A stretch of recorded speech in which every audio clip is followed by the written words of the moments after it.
Taurus, mag-ingat ka. Isang biglaang katotohanan ang magbabago ng iyong landas ngayon. Taurus, maghanda ka, hindi ito basta isang ordinaryong araw. Ang universo ay may inihandang hindi inaasahang pangyayari para sa iyo, at magpapabago ito sa lahat ng akala mong alam mo. Isang biglaang katotohanan, isang revelasyon, ang darating sa iyong landas, at ito ay magtatanong sa lahat, ang iyong karera, mga relasyon, at ang iyong landas sa buhay. Lagi mong ipinagmalaki ang iyong katatagan, ang iyong matatag na kalikasan, pero paano kung ang lupa sa ilalim ng iyong mga paa ay magsimulang magbago? Ito na ang iyong pagkakataon. Ang iyong hinaharap ay magbabago, at kailangan mong magdesisyon, mananatili ka ba sa komportableng alam mo, o haharapin mo ang katotohanan ng direkta, at yakapin ang pagbabagong nakalaan para sa iyo. Maghanda ka, Taurus, ngayon magbabago ang lahat. Taurus, panahon na para magising. Hindi ito isang ordinaryong araw, ito ay araw na magtatanong sa lahat ng alam mo tungkol sa iyong sarili at sa iyong mundo. Lagi mong pinaniniwalaan ang halaga ng katatagan. Ang iyong buhay ay itinayo sa isang pundasyon ng sipag, pasensya, at tiwala. Ngunit, paano kung ang pundasyong iyon ay malapit nang mag-crumble sa ilalim ng iyong mga paa? Paano kung ngayon, isang biglaang katotohanan ang lilitaw, na magbabaligtad sa lahat ng pinaghirapan mong itaguyod? Bilang isang Taurus, ipinagmamalaki mo ang pagiging matatag. Ikaw ang maasahan, ang tapat na kaibigan, ang batong sandigan ng iyong pamilya. Lagi mong sinusunod ang alam mong tamang daan, hindi lumilihis mula sa landas na naging matagumpay para sa iyo. Ngunit may mga pagkakataong ang buhay ay nagdadala ng mga pagsubok kapag hindi natin inaasahan. At ngayon, ikaw na ang haharap sa isa. Sa loob ng maraming taon, iniiwasan mong magbago. Lagi kang nilalang ng nakasanayan, hindi nais maglayo sa iyong komportableng lugar. Ngunit may isang bagay sa loob mo na malapit ng magbago. Ang universo ay naghahanda sa iyo para sa moment na ito kahit hindi mo pa ito nararamdaman. At kapag dumating ang katotohanan, tatama ito ng malakas. Parang isang alon na babagsak sa iyo, pilit kang haharapin sa isang bagay na matagal mong iniiwasan o pinapalampas. Maaaring ito ay isang katotohanan tungkol sa iyong karera, isang trabaho na iningatan mo para sa seguridad, ngunit hindi na nagbibigay ng kagalakan tulad ng dati. Baka naman ito ay isang revelasyon tungkol sa isang relasyon, isang taong malapit sa iyo na magbubunyag ng isang bagay na magpapaalalahanan sa iyong tiwala, katapatan, o pananaw sa sarili. O kaya'y isang pagninilay tungkol sa iyong sarili, isang bagay na magbabago sa pananaw mo sa iyong hinaharap at mga desisyon na iyong ginawa.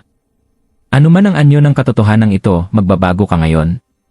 Hihilahin ka nito upang tanungin ang iyong mga pinaniniwalaan, mga halaga, at pananaw sa buhay. At kahit gaano man kasakit ang katotohanan ito ang kailangan mo para magpatuloy. Ang tanong ngayon ay, handa ka na ba? Handa ka na bang harapin ang hindi inaasahan, bitawan ang buhay na maingat mong itinayo, at yakapin ang bagong landas na naghihintay sa iyo? Ang katotohanan ay darating na, Taurus. At kapag dumating ito, pipilitin kang tingnan ng mabuti ang iyong hinaharap at magdesisyon kung handa ka bang magbago, mag-adjust, at lumago. Taurus, palagi mong pinaniniwalaan na ang susi sa isang masaya at matagumpay na buhay ay matatagpuan sa katatagan at consistency. Ang iyong mundo ay itinayo sa isang pundasyon ng praktikalidad. Habang ang iba ay naghahabol ng mga panandaliang pangarap o lumilipat mula sa isang pakikipagsapalaran patungo sa susunod, tinanggap mo na ang tahimik at predictable na ritmo ng iyong pang-araw-araw na buhay. Ikaw ang katahimikan sa gitna ng bagyo, ang taong tinatawagan kapag kailangan ng gabay, dahil palagi kang maaasahan, matatag. Bumangon ka tuwing umaga sa malambot na liwanag ng araw na sumisilip sa iyong kurtina, ang katahimikan ng mundo na nananatili sa pagkakatulog.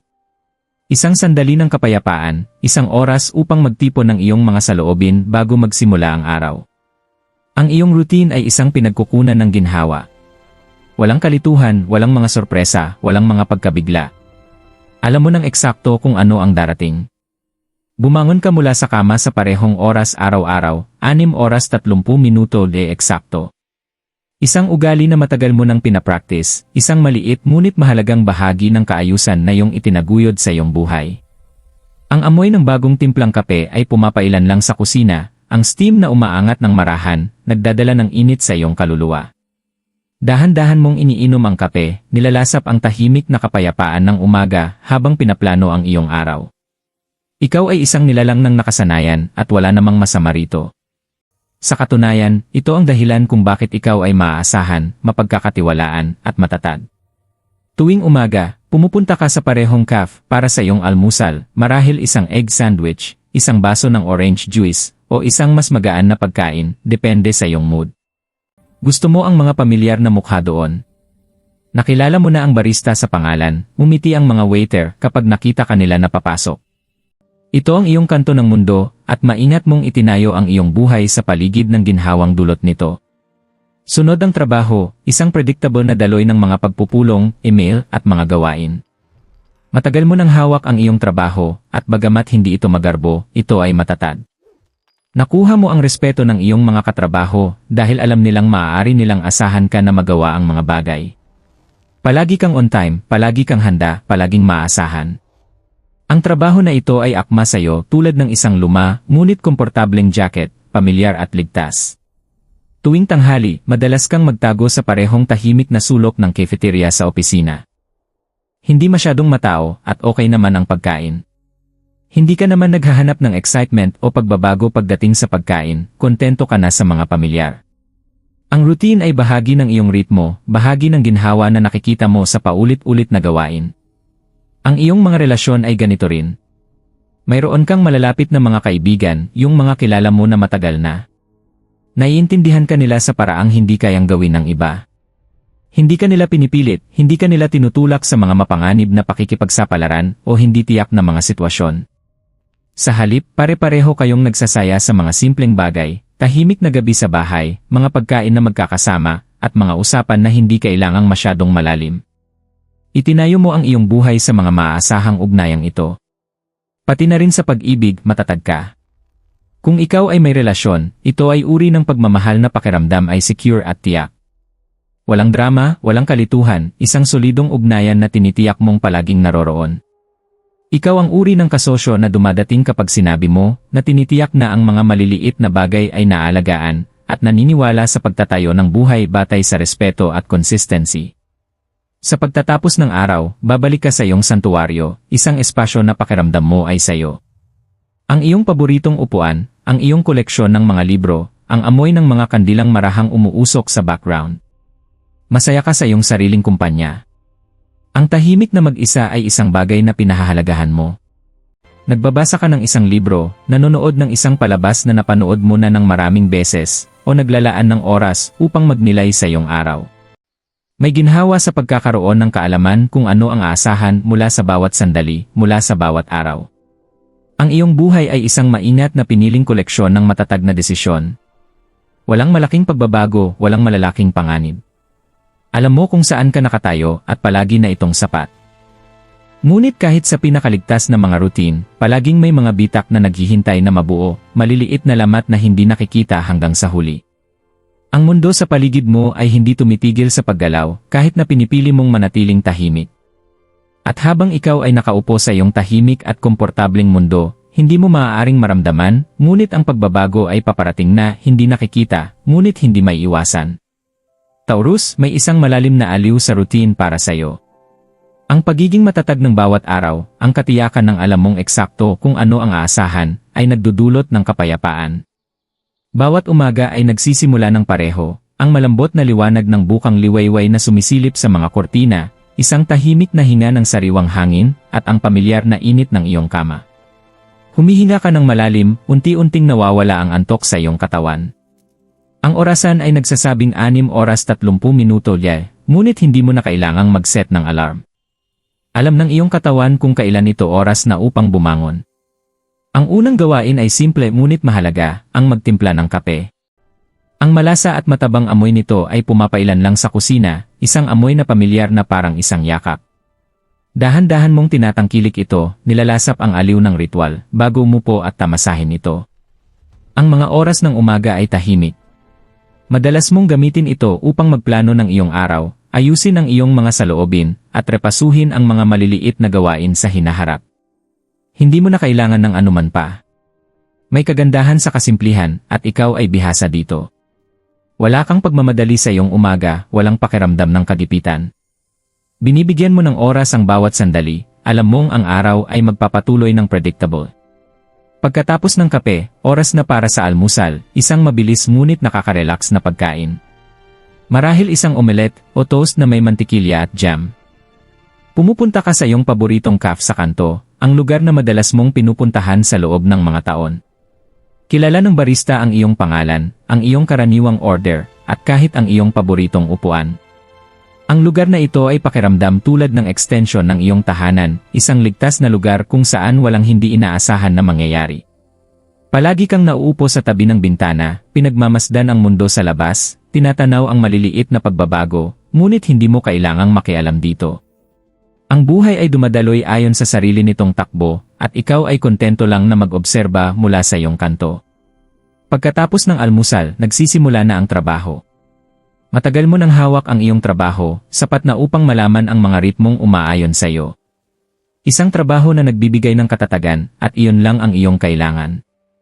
Hindi ito kamangha-mangha, ngunit ito ay matatag. May malalim na kasiyahan sa maliliit na tagumpay, tinatapos ang isang report, tumutupad sa deadline, tinitiyak na ang lahat ay umaandar ng maayos. Maasahan ka, laging dumadating kapag kailangan, laging handang maghatid. Ginagalang ka ng iyong mga katrabaho para dito, kahit na hindi nila palaging nauunawaan ang iyong pagpapahalaga sa pag-iwas sa mga panganib. Hindi mo hinahanap ang excitement o mga bago. Sa katunayan, iniiwasan mo sila. Bakit magsugal kung nagtatag ka ng buhay na ligtas at predictable?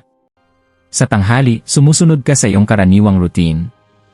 Naghahanda ka ng sarili mong pagkain o pumupunta sa parehong lugar, ang kilala mong may mga pinakamalusog na pagpipilian. Wala nang lugar para sa spontaneity sa iyong mundo, ngunit ito ang gusto mo. Ang pamilyaridad ng iyong mga pagpipilian ay nagdudulot ng kapayapaan, isang paalala na lahat ay nasa kontrol. Sa gabi, natutuklasan mo ang aliw sa iyong tahanan. Ito ang iyong santuwaryo, ang iyong pag-urong mula sa mga pangangailangan ng mundo. Nasisiyahan ka sa tahimik na mga hapunan. Marahil na may kasamang libro o palabas na tumutugtog sa background.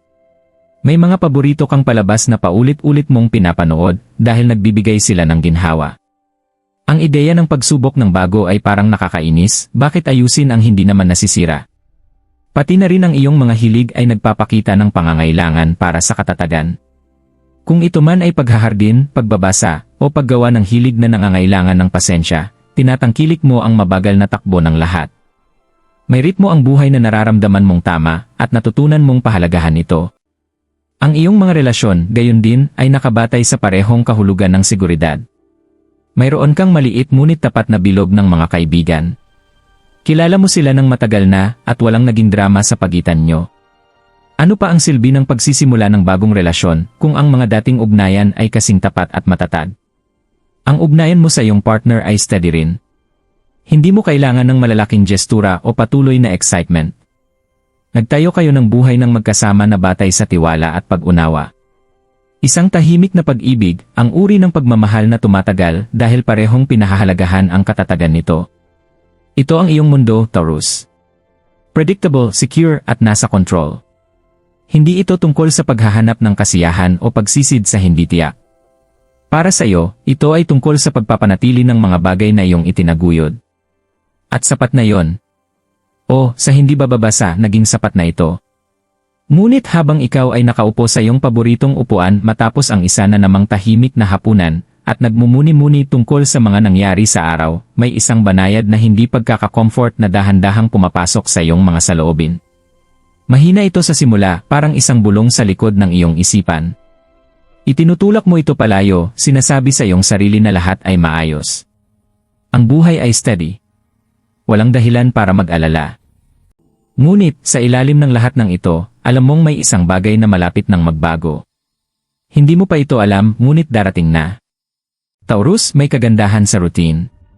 May aliw sa mga ordinaryong bagay na hindi tunay na nauunawaan ng karamihan. Ngunit para sa iyo, ito ang pundasyon ng iyong buhay, ang steady na pulso na tumutunog sa bawat araw, gumagabay sa iyo sa gitna ng kaguluhan ng mundo. Hindi mo kailangan ng excitement o drama. Itinayo mo ang iyong buhay sa maliliit, predictable na hakbang, at iyon lang ang kailangan mo upang maramdaman ang kapayapaan.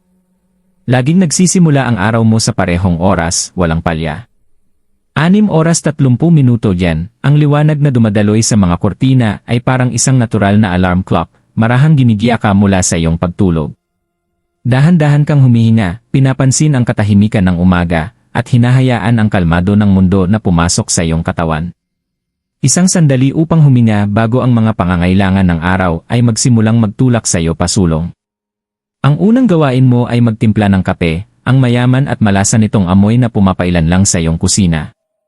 Laging pareho ang proseso, piniling mabuti ang mga beans, isang steady na kamay na nagbubuhos ng tubig, at ang anticipation ng unang pag-inom. Isang sandali ng purong kasiyahan.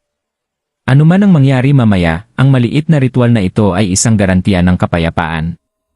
Binibigyan mo ito ng oras, tinatangkilik ang init, parang bawat tasa ay paalala na lahat ay ayos. Pagkatapos ng almusal, oras na para sa trabaho. Isang trabaho na matagal mo nang hawak, hindi ka mangha-mangha, ngunit nagbibigay ito ng katatagan. Kilala ka sa pagiging maasahan.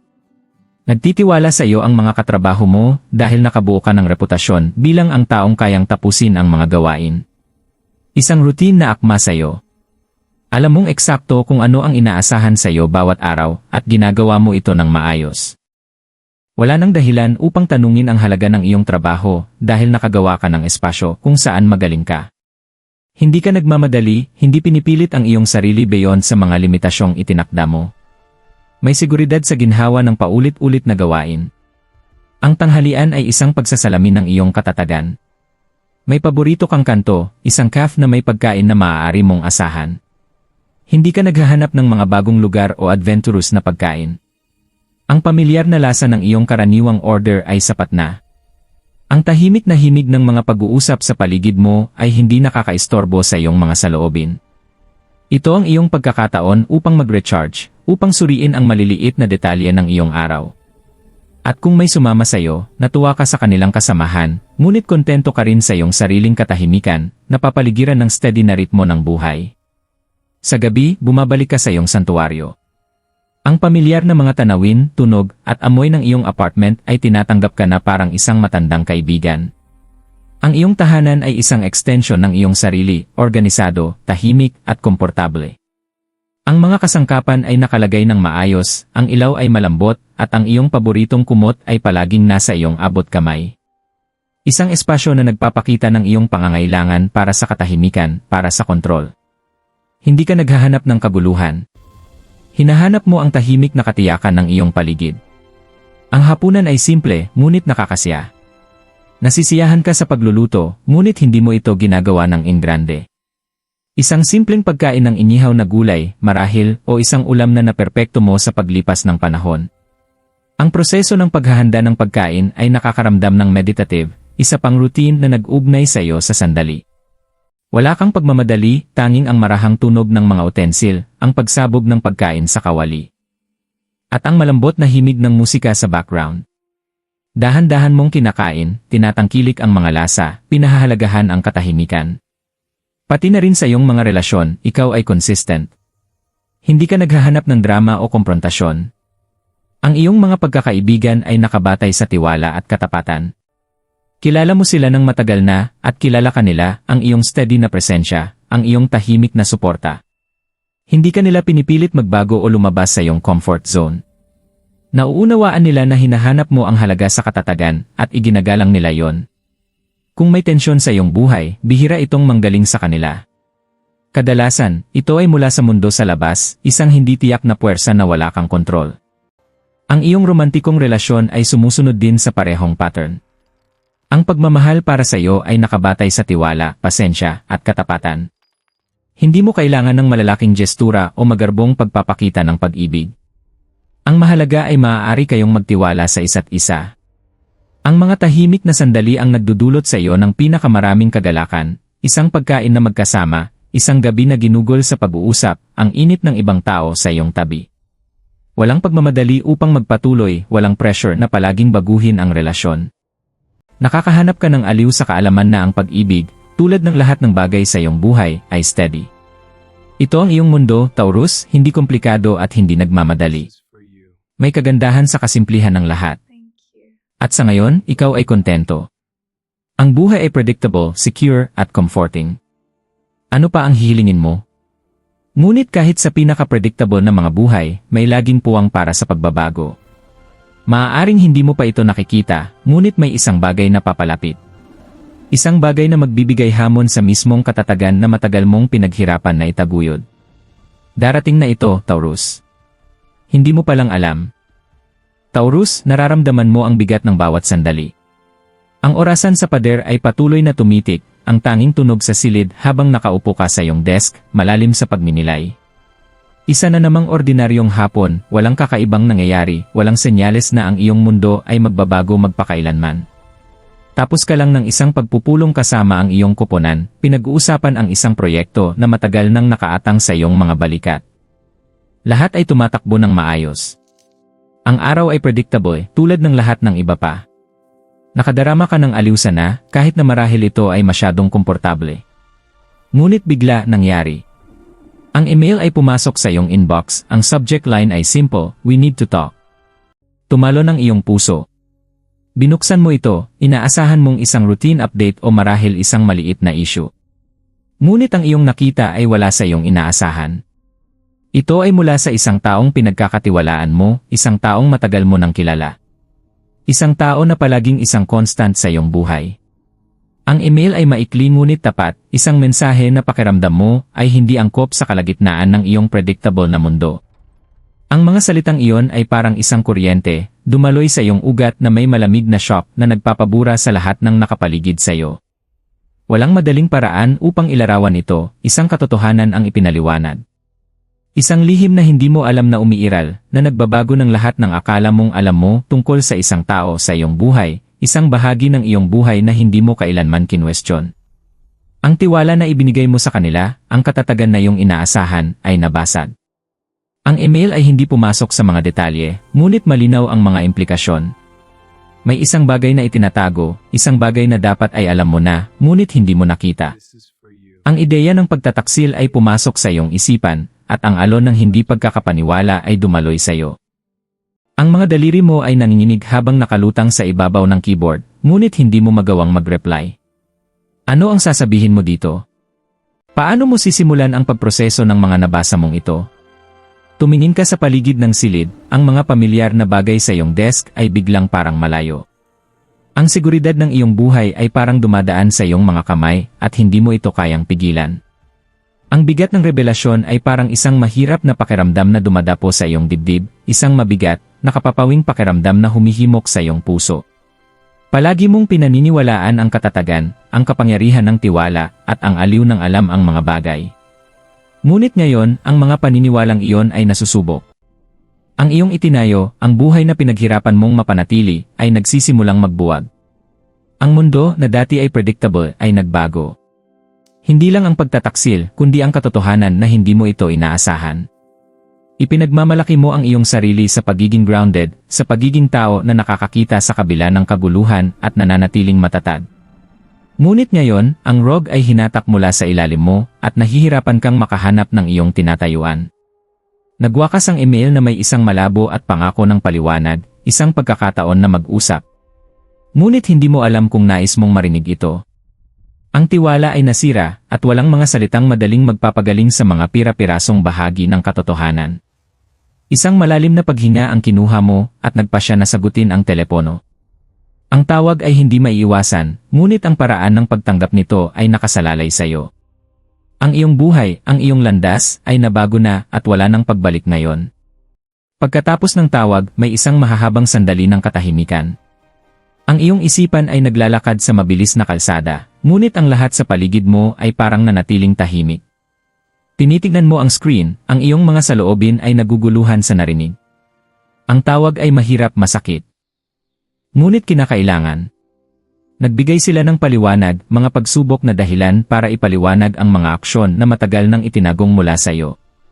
Ngunit walang mga salitang kayang ayusin ang mga pira-pirasong bahagi ng katotohanan.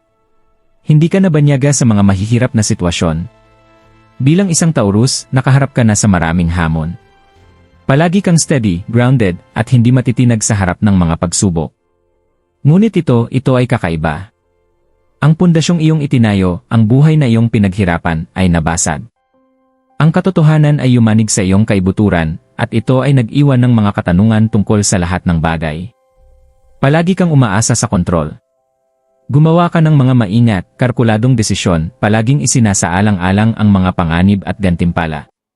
Hindi ka kailanman naging isa na kumilos ng may panganib, at ito ang naging lakas mo. Ang katatagan, predictability, ang mga ito ay naging gabay mo. Ngunit ngayon, napagtanto mo na ang landas na iyong tinahak, ang buhay na iyong itinayo, ay nakabatay sa palagay na mananatiling pareho ang lahat. Ang katotohanang iyong natuklasan ay pinilit kang harapin ang matinding katotohanan, ang pagbabago ay hindi maiiwasan, kahit na gusto mo man o hindi.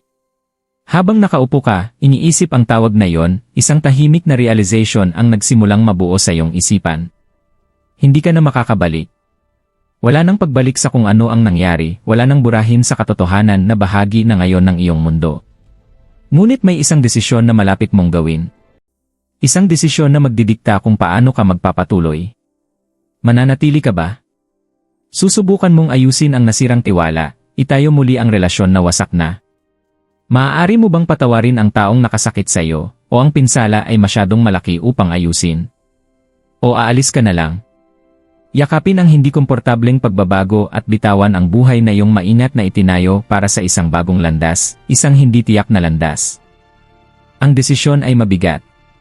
Palagi mong ipinagmamalaki ang iyong pagiging matatag, ang iyong kakayahang manatili sa iyong desisyon. Ngunit sa sandaling ito, wala nang kasiguraduhan. Ang iyong hangarin para sa katatagan ay nakaharap sa realidad na ang mundo sa paligid mo ay nagbago na. Palagi mong nahanap ang aliw sa pagkakaroon ng kaalaman kung saan ka nakatayo, ngunit ngayon, ang lupa sa ilalim mo ay tila hindi matatag. Hindi ka na kontrolado. Tumayo ka, naglakad patungo sa bintana. Ang lungsod sa labas ay pareho pa rin ng dati, isang snapshot ng ordinaryong buhay na ngayon ay tila isang malalayong alaala. Ang iyong mga saloobin ay magulo, ang ingay ng hindi kasiguraduhan ay umaabot sa iyong pandinig. Ang pamilyar, komportableng routine na itinayo mo para sa iyong sarili ay malayo na, parang isang panaginip na gising ka mula. Parang dumadaan sa iyong mga kamay. Sa sandaling iyon, napagtanto mong matagal ka nang nanatili sa isang lugar. Iniiwasan mo ang pagbabago, iniisip na ang katatagan ang susi sa kaligayahan. Ngunit marahil panahon na upang pag-isipan ito. Marahil panahon na upang harapin ang hindi komportableng katotohanan na ang paglago, ang tunay na paglago, ay nagmumula sa pagbabago. Masakit. Ngunit manatili sa isang lugar ng kaligtasan, hawakan ang kung ano ang pamilyar, kahit na hindi na ito nagsisilbi sa iyo, iyon ay isang desisyon din.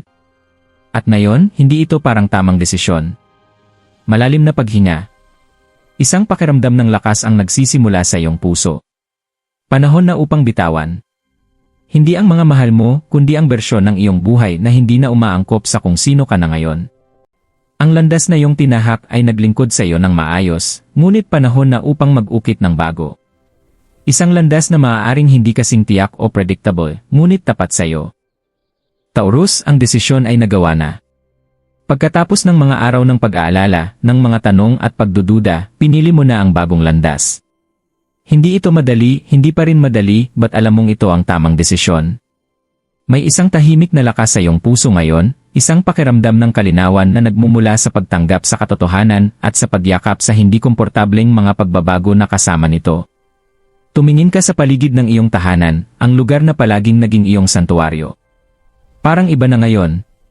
Ang mga pamilyar na paligid na dati ay nagbigay sa iyo ng aliw ay ngayon parang mga alaala ng isang nakaraang buhay, isang buhay na iyong tinanggalan ng bisa.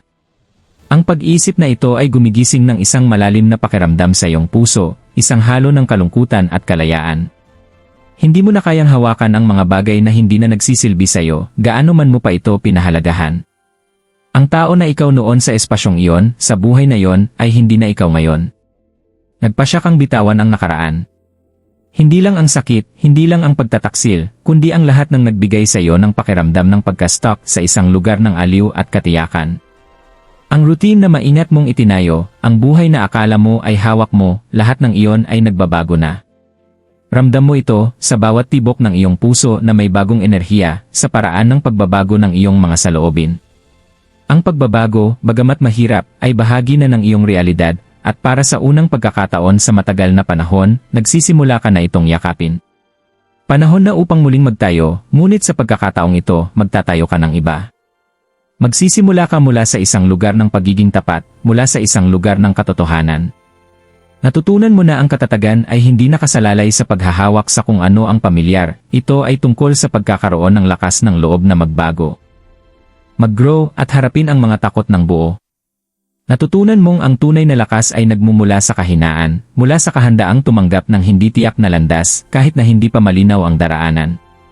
Habang nauupo ka sa iyong desk, isang bagong pakiramdam ang dumadaloy sa iyo. Ang bigat ng mundo, ang bigat ng iyong mga nakaraang desisyon, ay hindi na ganoon kabigat. May gaan sa iyong mga saloobin, isang kalayaan na nagmumula sa pagpili ng iyong sariling landas. Nagkaroon ka ng kapayapaan sa hindi tiyak na hinaharap sa katotohanang walang garantiya sa buhay.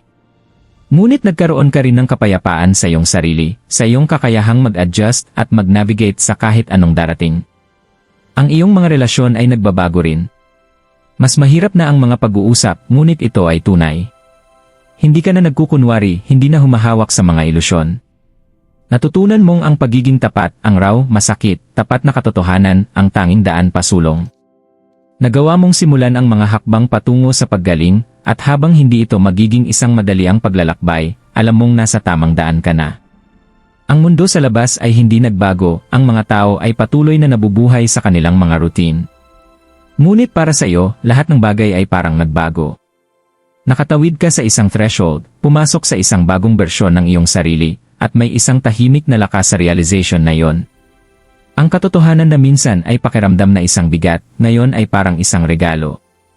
Pinilit ka nitong lumago, harapin ang mga bahagi ng iyong sarili na matagal mong iniiwasan, at makita ang buhay mula sa isang bagong perspektibo. Habang dumadaan ang mga araw, tinatahak mo ang bawat hakbang ng may bagong kumpiyansa. Hindi ka na natatakot sa kung anuman ang darating dahil alam mong anuman ito, kaya mo itong hawakan. Ang mundo ay hindi tiyak, at ang buhay ay maaaring mahirap, ngunit handa ka na rito. Natutunan mong magtiwala sa iyong sarili, at ang tiwala na iyon ay mas matatag kaysa sa anumang pundasyon na akala mong hindi matitinag. Taurus, hinarap mo na ang katotohanan, niyakap ang pagbabago, at pumasok sa iyong hinaharap. Hindi ito madali, at hindi ito walang sakit, ngunit lumabas ka ng mas malakas, mas matalino, at mas buo kaysa dati. Ang daan patungo sa hinaharap ay hindi pa rin tiyak, ngunit ngayon, tinatahak mo ito ng taas noo, alam na anuman ang mangyari, may lakas ka upang mag-navigate sa anuman ang darating.